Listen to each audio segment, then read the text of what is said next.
Fast, focused, and fearless. Here's everything you need to know as you jumpstart your day. I'm Pauline Verzosa.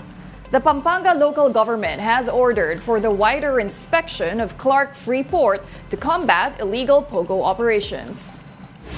This is after the Presidential Anti-Organized Crime Commission, or PAO, raided 5 villas in a resort in Mabalacat, Pampanga last week.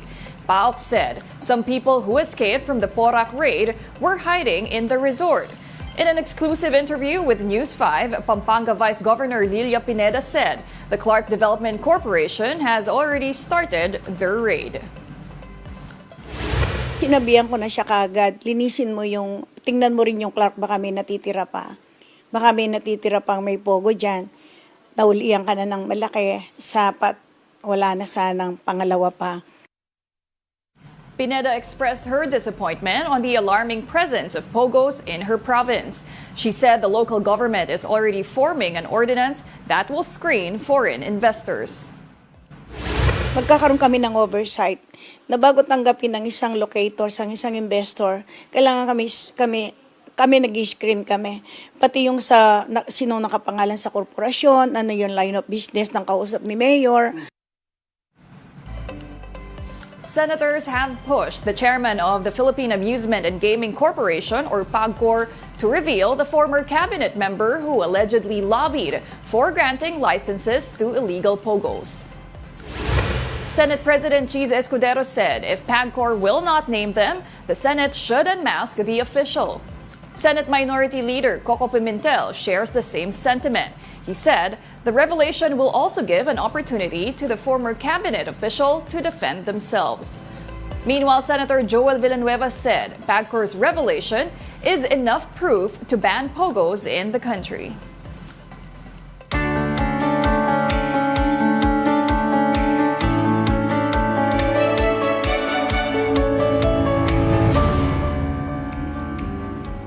U.S. President Joe Biden's performance against former President Donald Trump in the first 2024 presidential debate has led some Democrats to call for a new nominee. Here's the report.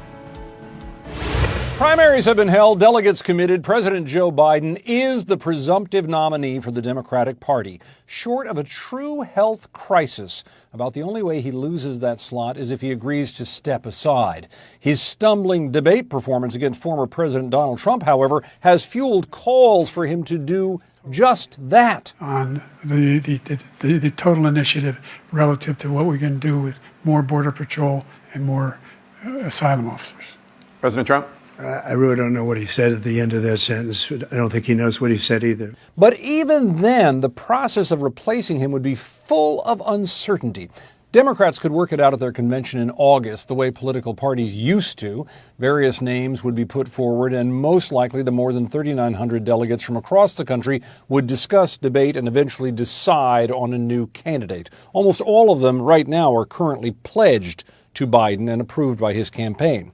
But if they can't agree, if it gets really nasty and grinds on, well, then maybe the additional 700 superdelegates, deep-seated party insiders and elected officials, could be key to settling the matter. They normally can't vote on the first ballot for president if it would change the nomination, but they can vote on subsequent ballots. But that scenario raises questions, too. Would voters who took part in primaries feel pushed aside and alienated from the party if a new nominee was chosen? Would a new choice be able to mount an effective campaign in the roughly 10 weeks from the end of the convention until Election Day? And who would be the choice? There are several big names that could likely be considered, but not until the party decides how it feels about Vice President Kamala Harris.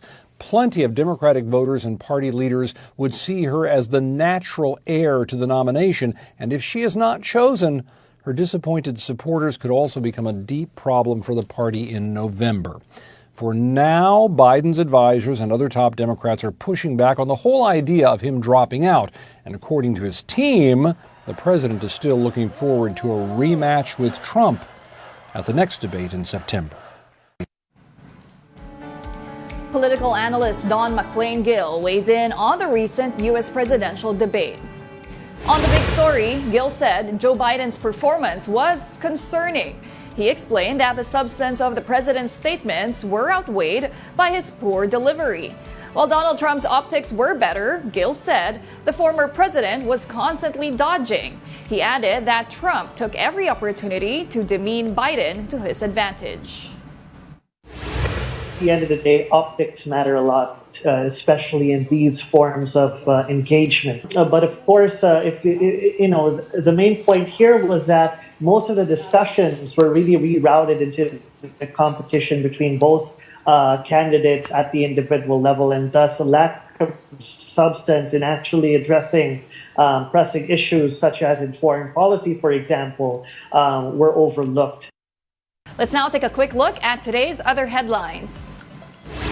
Vice President Sara Duterte disagrees with claims that she is now the leader of the opposition. The Philippine Star quoted Duterte as saying that she does not act for the benefit of the administration nor the opposition.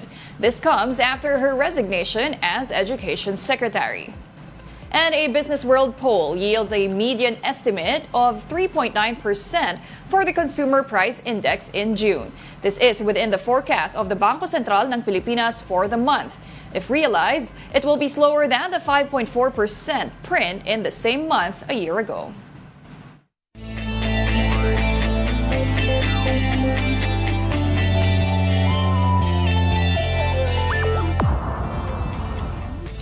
Filipino Olympic gymnast Carlos Yulo has arrived in France to prepare for the 2024 Paris Olympics. The Golden Boy joined Team Philippines in their training camp in Metz, France. Aside from Yulo, swimmers Jared Hatch and Kayla Sanchez have started their intense training in Metz. 20 Olympic-bound Filipino athletes are staying in the French city for a month ahead of their campaign in the Paris Games. Get a sneak peek of the beauty of Metz, France as our Olympic boxers Nesty Petesio and Hergy Bacyadan explore its iconic landmarks during their training for the Paris Olympics. Denise Tan has the story. Today, we're taking you around the beautiful city of Metz and giving you a glimpse of its historic sites and what our Olympians can see here during their one-month training camp. With a 3,000-year history, Metz features noteworthy buildings such as the Metz Cathedral, with its largest expanse of stained glass windows in the world. There's also the Basilica of Saint-Pierre Onona, one of the oldest churches in Europe, and Gare de Metz, voted thrice as the most beautiful train station in France. But aside from the incredible structures, our athletes are also enjoying the calming scenery. Ang sarap na mag-jogging na ganun kaaliwalas yung paligid ko talaga.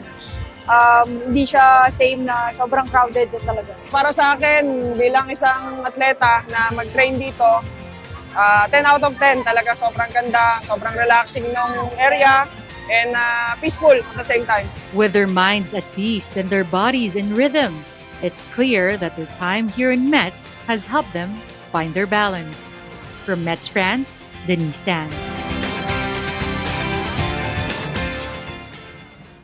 And those are the top stories of the hour. Join us later at 9 a.m. as we continue to monitor the day's biggest stories. I'm Pauline Verzosa. We are One News.